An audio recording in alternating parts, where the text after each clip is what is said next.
Teman-teman semua, hari ini saya coba menggambarkan sesuatu tentang marketing yang terkadang memang jahat.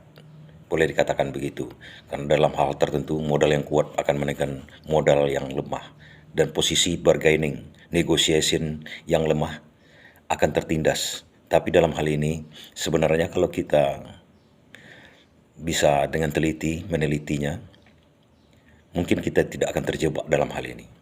Jadi ada kasus di mana saya coba, ini pengalaman saya pribadi.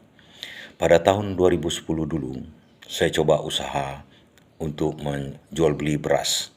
Saya ambil beras dari kampung, kemudian saya bagikan kepada kedai-kedai di hampir di seluruh kota di Pekanbaru ini.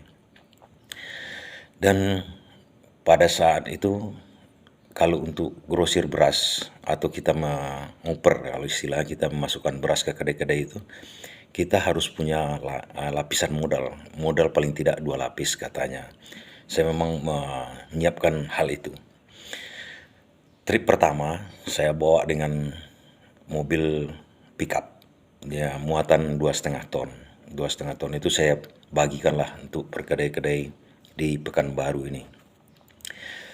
Setelah yang pertama ini nggak akan dibayar oleh yang punya kedai. Dia hanya menerima dan berusaha menjualkannya. Ini dalam hal ini barang konsinyasi sistemnya.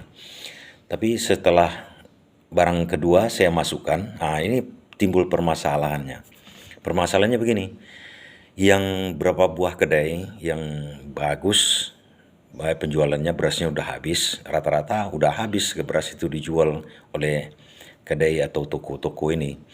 Cuma permasalahannya ada beberapa kedai, mungkin hampir separuh atau lebih, di sini tidak mau bayar. Maksudnya tidak mau bayar, ada yang bayarnya setengah dulu, masukkanlah barang ini balik dulu, karena untuk trip kedua ini kan saya bawa beras yang trip kedua ini. Dan ada yang mau membayar full, ada yang tidak bayar sama sekali. Nantilah tunggu dulu, masukkanlah dulu, nanti seminggu ke depan saya bayar. Jadi dalam hal ini, dalam kasus-kasus seperti ini, kita bingung. Dia mau menerima barang kita, kemudian tidak mau membayar, padahal barang yang kita titip itu udah pada habis semua, seluruhnya hampir sudah habis. Kemudian setelah saya masukkan lagi satu lagi, yang udah berarti di dalam toko ini, beberapa toko ini udah 2 trip saya masukkan, belum bayar.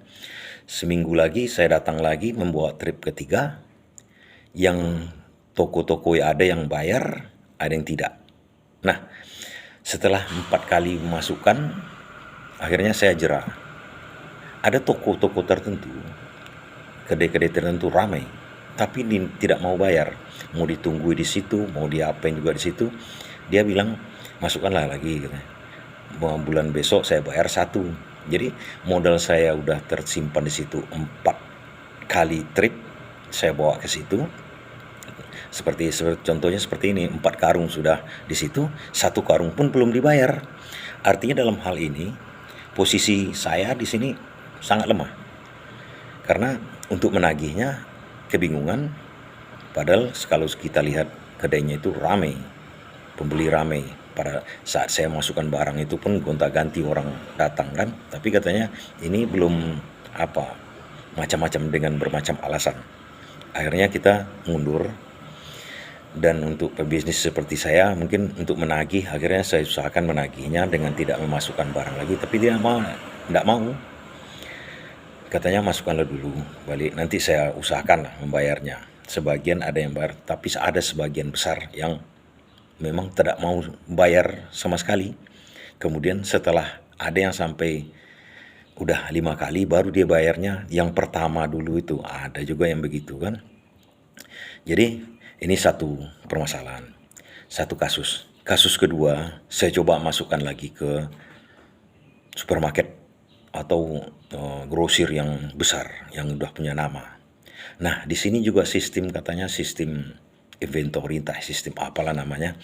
Jadi kita masukkan, kita wajib, nah ini kewajiban lagi, kewajiban memasukkan per minggu itu 10 ton beras. Dan dalam nanti dibayar setelah invoice, sistem invoice baru saya ingat. Sistem invoice. Jadi sistem invoice ini berlaku untuk 2 bulan. Maksudnya saya tanyakan, maksudnya yang bulan pertama nanti dibayar pada bulan kedua. Berarti udah 4 kali kita masukkan barang, baru nanti yang kelimanya kita masukkan lagi, yang pertama baru dibayar. Ini hampir sama dengan pengalaman saya yang untuk memasukkan ke kedai-kedai kecil untuk leceran beras. Jadi kebingungan saya, apakah yang lain juga seperti itu? Ya, ini contohnya dicontohkan kepada saya, diperlihatkan udah sampai sekian ton. Jadi dalam kasus-kasus ini akhirnya saya tidak mau masukkan karena ini akan berakibat fatal bagi saya untuk memasukkan seperti ke kedai-kedai kecil-kecil yang habis-habisan saya menagih tapi tidak juga tertagih. Di sini ada kesimpulan tersendiri sama kita. Kalau memulai usaha bisnis itu betul-betul teliti. Usahakan untuk bisa meneliti sejauh mungkin apa efek kerugian dan posisi kita. Karena banyak di dunia bisnis ini sepertinya ada hukum rimba yang kuat menekan yang lemah.